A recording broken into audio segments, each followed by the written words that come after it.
we're gonna see how bad my old Stranger Things fan fictions are.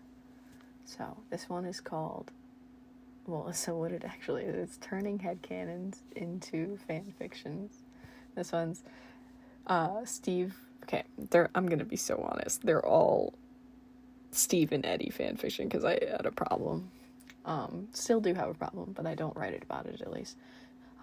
But this one is Steve gets really bad reoccurring nightmares of the Upside Down, and Eddie tries his best to comfort him, because I was just writing stuff about saying that Eddie survived. Let's get to this. This one's called Restless Nights. Everything was dark, speckles of gray floating in the air like sad snowfall. The air was thick and cold, making even breathing a burden, like you could pass out at any moment. Chills fell over Steve, running down his spine. But not good chills, like when someone whispers in your ear. No, Steve knows this place, and he knew that he wanted out. Then screaming started. The sound of Dustin's anguish ringing in Steve's ears. "Help!" Dustin shouted, tearing through the frigid air. "Steve!" A second went by, and Steve was running, racing to find Dustin. Through the woods, to the field by the trailer park, then there he was. "Dustin!" Steve screamed, finally seeing the boy. He was on his knees, sobbing over something. Steve couldn't see what. It was too dark. "Eddie, where's Eddie?" "Dustin is there, but did he run? Did he leave Dustin?" "No, he wouldn't leave a kid. Would he?" Steve had just reached the boy when he realized Eddie was there. Dustin's muttering and sobs turned coarse and rough from screaming. Eddie was there. He was what Dustin was sobbing over, lying on the ground, blood running down his chin, whispering to the young boy. "Henderson," Eddie muttered. "It's fine." Dustin finally realized Steve was there, turning to face him, face drenched with tears. "Steve, you have to help him," Dustin shouted, voice strained. Steve knelt down next to the dark-haired boy, still in shock. Chunks of flesh were missing from his stomach. There was so much blood, a pool around his abdomen and splattered from what had fallen from his mouth. Blood soaking into his raven curls. "Shit! We have to get out of here," Steve stated, trying to sound as calm as possible as to not scare Dustin. "Eddie, we are going to have to carry you." No response. When he looked back down at the older boy, his eyes were fluttering shut. "No, Eddie, you have to stay awake from me," Steve shouted. "Stevie," Eddie muttered. "Yeah, I'm here. You have to stay awake. We're going to get you out of here, okay?" Steve muttered, voice weakening. "Pretty boy," Eddie whispered, more blood rushing from his mouth and down his chin. "Eddie?" Dustin sobbed. Eddie's eyes fluttered shut once again. "Eddie, wake up!" Steve shouted, shaking Eddie's shoulders, waiting, hoping for a response. "Open your eyes, damn it!" Tears ran down his face. "Eddie, please!" "Steve, wake up! Please, just wake up, please!" Steve sobbed. "Steve!" Steve's eyes shot open. Eddie was on top of him, shaking him. "Sorry, Steve whispered, his tears streaming.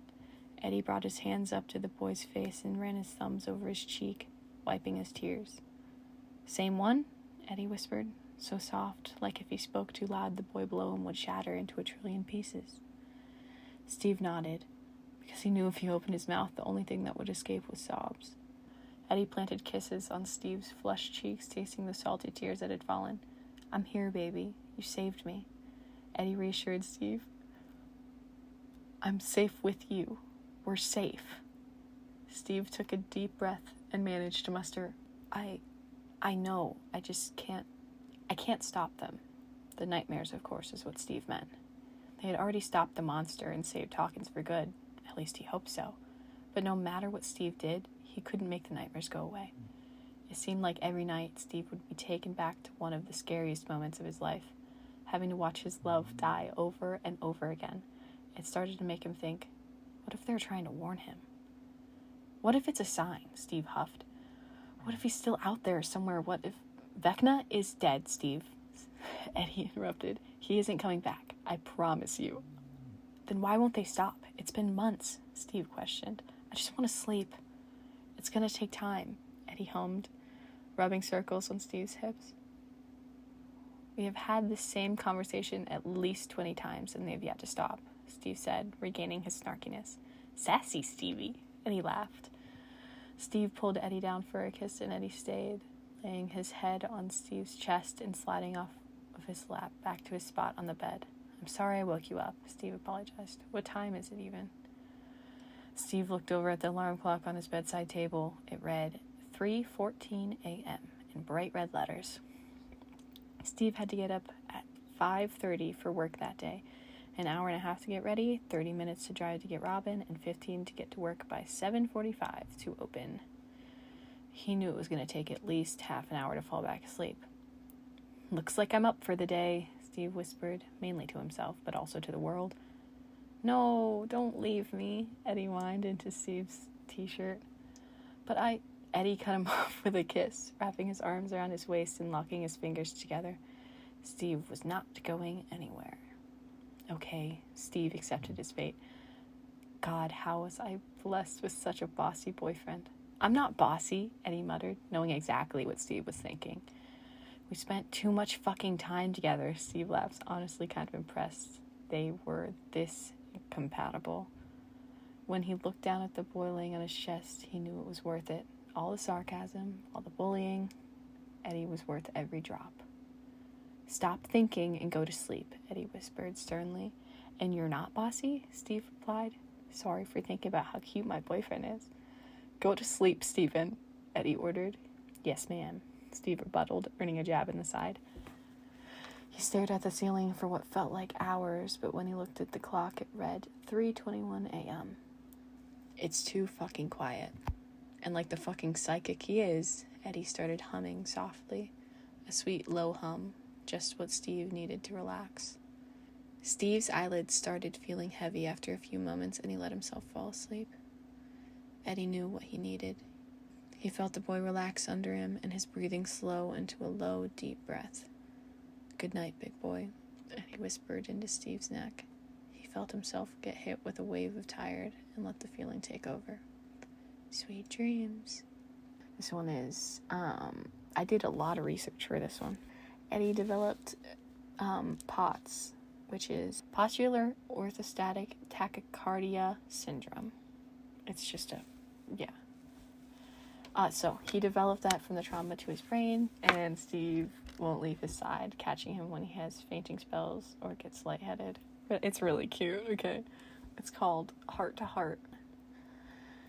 Eddie has always drawn the short end of the stick in life. Recently, however, life has been a proverbial kick in the nuts. First, he gets accused of murdering 3 people, forcing him into hiding. Second, a group of teenagers that look like literal grown men start hunting him for sport. Then he is forced to follow his high school bully, Steve Harrington, along with Nancy Wheeler and literal children into an alternate dimension to stop whoever was actually killing those kids to clear his name. And while fighting a few demonic bats in said dimension, realizes he still has a massive crush on said high school bully. Oh, and not to mention the very same bats nearly killing him, like heart-stopping and everything. If it wasn't for Steve, he would be rotting on the ground of the aforementioned Upside Down, as the kids called it. Eddie is indeed lucky to be alive. He went into cardiac arrest, his heart literally stopping in his chest. By the time they made it back to normal Hawkins, he started drifting away, feeling death consume him, not to be morbid or anything, when some girl with a buzz cut told him it wasn't time, and suddenly he was in a hospital bed, surrounded by the kids and Steve, alive and well. Actually, I don't know about well. The intense trauma to Eddie's brain from his heart literally stopping and restarting left behind some things. He had to wear a heart monitor to ensure there was no worrisome activity. Not only that, but the damage to his brain caused him to develop POTS, or postular orthostatic tachycardia syndrome, which basically means his heart goes berserk for no reason, causing him to get lightheaded easily and occasionally faint. So yeah, life has been shit for Eddie the Freak Munson. That is until he got closer to Steve Harrington. Him and Steve got really close, like really close. Shared trauma tends to do that, not to mention literal matching scars. Mama Bear Steve was the first to volunteer to take care of Eddie since Wayne had a full-time job and the hospital said he'd have to have someone with him at all times if possible. So when Steve didn't have work, he was with Eddie. After a few weeks of spending every second together, Eddie's crush had only gotten worse at this point. Steve started acting kind of weird toward Eddie, like distancing himself more and seeming almost scared to touch him. One of the downsides of Eddie's condition is that he would get dizzy super easily and sometimes would faint randomly. Steve got so used to the signs that he could tell what was happening before Eddie, and he would catch him as he went down, Eddie waking up in Steve's arms. But for some reason, recently, Steve has been setting Eddie on the couch and moving as far away as possible by the time Eddie wakes up. This was one of those moments, but this time, Eddie felt it coming. He barely got a word out before he was out, falling to the floor. Steve, of course, running over to catch him and laying him on the couch before stepping back. When Eddie's eyes fluttered open a few minutes later, Steve was just staring from across the room. "You good?" Steve asked, trying to sound casual.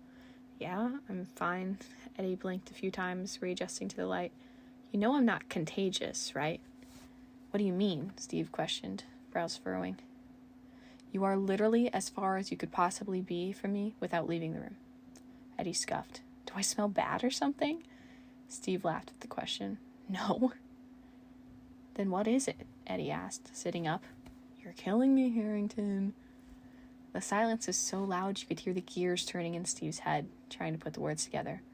"Stop thinking. That isn't your strong suit," Eddie muttered, trying to wrench a laugh from the taller boy who was still across the room. "Fuck off," Steve snickered. "Out with it," Eddie stood, walking towards Stevie. "If I did something, you can just—" "You didn't do anything," Steve interrupted. "It's me. What?" Eddie questioned, after Steve stopped himself. I like you," Steve mumbled, "and I don't want to make you uncomfortable, so I've been—" "Wait, what?" Eddie was shocked. King Steve Harrington liked Eddie Munson? He's still asleep. There's no way this is happening. Eddie pinched himself in the arm. "Nothing. This is real." "What was that?" Steve questioned, rubbing the red mark on Eddie's arm and pulling away, realizing the contact. "This is real," Eddie said under his breath. "What?" Steve furrowed his brows again, unable to hear, and before either had a chance to speak again, Eddie, without thinking, threw himself into Steve, pushing him into the wall. What are you—" Eddie interrupted Steve by slamming their lips together, Steve gasping and Eddie muffling it with his lips. Steve couldn't believe what was happening. He was sure Eddie would hate him if he knew about his little crush. Well, more than little, more like massive. Like he couldn't go a moment without thinking about Eddie, about how his mouth curled when he smiled, or how his dark curls fell in front of his face just right, how his eyes lit up when he was talking about something he loved, how much he wanted to run his thumb over his rosy lips, how much he wanted to kiss them. He couldn't go a moment without picturing his pale face, without worrying about him. Like, what if he fell while Steve was at work and hit his head? That is all Steve thought about all the time. He was finally doing at least one of the things he thought about. And Jesus, did he enjoy it. Eddie ran his hands up Steve's chest to stabilize himself, starting to feel lightheaded from his heart racing. Steve noticed this and pulled away. "Slow down, Eds," Steve whispered. "I don't want to be the reason you have a heart attack." He placed a hand over Eddie's heart and another on the small of his back, supporting him. Eddie laughed and tried to slow his breathing, Steve breathing with him. They stared at each other in silence until Eddie calmed down. "Feel better?" Steve asked. "Much better," Eddie huffed. Steve picked Eddie up and carried him to the couch on the other side of the room, sitting with Eddie still in his arms. Eddie was sat perfectly in the boy's lap, his dark hair falling perfectly on his shoulders, framing his face, his cheeks colored with a dusty rose tint. Steve couldn't help but notice every detail of the beautiful boy before him. The way his lips were relaxed but just barely parted to show his front teeth. The way his chest rises and falls in what seems like slow motion.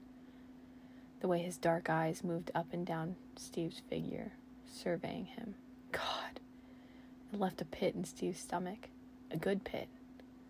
Eddie's dark lashes fluttered for a moment, like he was struggling to keep his eyes open. When they finally closed, Eddie's muscles relaxed completely and began falling backwards, away from Steve and towards the floor. It took a moment for Steve to snap out of his Eddie-induced trance and catch him.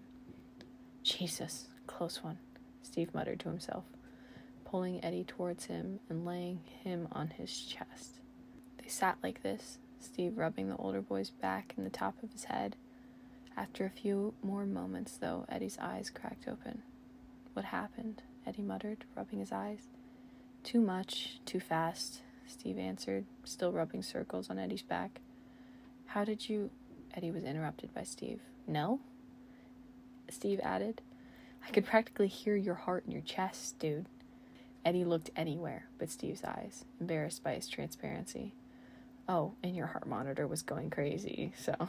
Steve laughed, earning a punch in the shoulder. "Damn thing giving me away," Eddie scuffed. Steve brushed the hair out of Eddie's face, resting his hand on the boy's cheek and pulling him in. He kissed the dark-haired boy softly, so as to not cause another spell. When Eddie tried to speed up, Steve pulled away. "Eds, slow," Steve whispered. "You have to be able to breathe." "Well, how could I possibly when you take my breath away?" Eddie joked. "Real smooth," Steve laughed, pulling Eddie into a hug. "How about we call it a night and come back to this tomorrow, when you're not so wound up?" "I guess," Eddie pouted, popping his bottom lip out and everything. "Oh, stop it," Steve scuffed. "Come here." Steve pulled Eddie against his chest and pulled the blanket on the couch up over them. He started to rub patterns on Eddie's back, trying to usher him to sleep. It didn't take long. Eddie is a sucker for cuddles. Steve could feel his heart slow to match his pace. "Good night, Eds," Steve whispered, mainly to himself. And soon Steve was falling into a soft, warm slumber. When Wayne got home from work, he found the boys cuddled up on the couch together, trying to be quiet so as to not wake them. "I knew it," Wayne whispered to himself, smiling sweetly. Sleep well, lovebirds. It's part 1. And it's Steve plays with / braids Eddie's hair. Steve has been dating Eddie for about a month now after a very emotional realization that he is indeed bisexual, as Robin calls it, and was in love with none other than Eddie the Freak Munson. After a very intense pep talk from Robin, Steve gained the courage to tell Eddie and only got a few words out before he proceeded to fall apart in front of him, saying he didn't know why he was like this and didn't want to ruin their friendship, muttering about how he understood if he hated him and he'll just leave Eddie alone. This, of course, prompted Eddie to tell Steve that he was gay and has had feelings for Steve since, 5th grade. So now they're dating, adorable, frustratingly compatible boyfriends. They had the kind of relationship everyone dreamed of, and no matter how much Robin hated to admit it, they were perfect together. So perfect that they started spending every available second with each other, visiting each other at work. Eddie had found a job at a record shop after graduating, and spending most of their nights together. They would switch back and forth between places. One day they would stay at Steve's apartment, and the next at Eddie's trailer. On this particular night, they were staying at Steve's place, watching movies on the sofa together, being all cute and shit. Steve was lying on the couch, and Eddie was lying on top of him, his head resting on Steve's chest like a pillow. They had a blanket pulled over them, and Steve had his arms wrapped around the older boy's waist, and Eddie's hands on Steve's chest. Steve looked down at the boy on top of him, whose eyes were glued onto the TV screen. Eddie always got so into whatever they watched, no matter what. He always found a way to get completely absorbed. The younger boy smiled at the older's concentration, his dark, glossy eyes shining from the glow of the television, his eyebrows furrowed in fascination, the soft, black curls falling in front of his face, covering his face, blocking his face. They're in the way. Steve ran his finger over Eddie's forehead, brushing the stray strands out of the way of Steve's view. However, his hand didn't leave the boy's hair. Instead, his fingers twirled the strands. Soft. So soft that he could think of nothing but touching Eddie's dark, fluffy hair. His hand continued twirling and combing through the small curls at the front of Eddie's scalp. Soon his other hand was twirling the curls on the other side, pulling the boy's hair out of his face completely. He hadn't even realized what he was doing, his hands moving on their own, his focus loosely back on the TV. Eddie didn't react, still focused on the movie playing, although his eyes began to droop and his focused expression softened. The feeling of the raven curls between Steve's fingers left a warm feeling in Steve's chest. Who knew Eddie's hair was this fucking soft? He continued twirling small strands and then progressed to running his fingers along Eddie's scalp, earning a hum from the raven-haired boy. Feels nice, the older boy whispered, the sleepiness apparent in his voice. Does it? Eddie asked sweetly, a smile stretching across his face, dimples and all. Uh-huh. Eddie yawned, wiggling to get closer to his boyfriend, pulling the blanket to his chin. Cute. Steve continued massaging Eddie's scalp and twirling his curls. Eddie relaxed more into Steve's chest, breath slowing. Steve knew what that meant. Are you gonna fall asleep? Steve whispered down to the boy who was struggling to keep his eyes open. No. Eddie yawned tall. Okay, maybe. I can take you to bed. Steve pulled his hands away. Eddie whined at the loss of sensation. No, please keep going. Please keep going. He is so fucking adorable. Okay. Steve moved his hands back into Eddie's hair, rubbing at his scalp and twisting pieces together. His hands moved on their own accord as Steve ran his fingers through Eddie's scalp softly, separating small sections one by one and adding them to the 3 large sections he was holding, a loose braid forming slowly in Steve's hands. The sensation of gentle hands running through his soft curls made it harder and harder for Eddie to keep his eyes open. Each time Steve's hands left the older boy's scalp, for whatever reason, Eddie would let out a soft whine, asking for Steve to continue. This went on for a few more minutes before Eddie's breathing slowed even more. His vast, shallow breaths turning deep and calm, sleep was taking over the raven-haired boy, and he couldn't fight it anymore. Steve felt this change, but continued playing with the boy's hair for a few moments more, solidifying his assumption.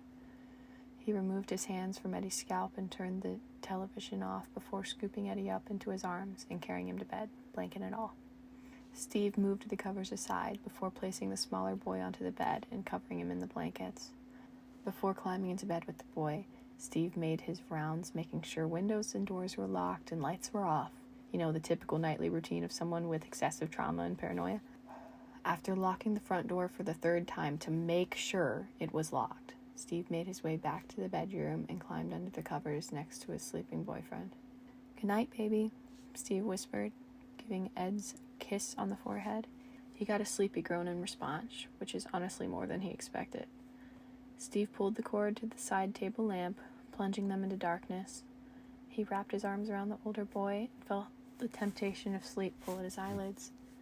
After a few seconds of trying to fight it, Steve surrendered and let slumber take over him, joining the other for the night. Anyway, that's probably going to be it for this one, because I think those are the only ones I have. Peace out, y'all. Sleep well. Honk to me. Hope you enjoyed. I'll put the link to my AO3 account in the description. Sleep time.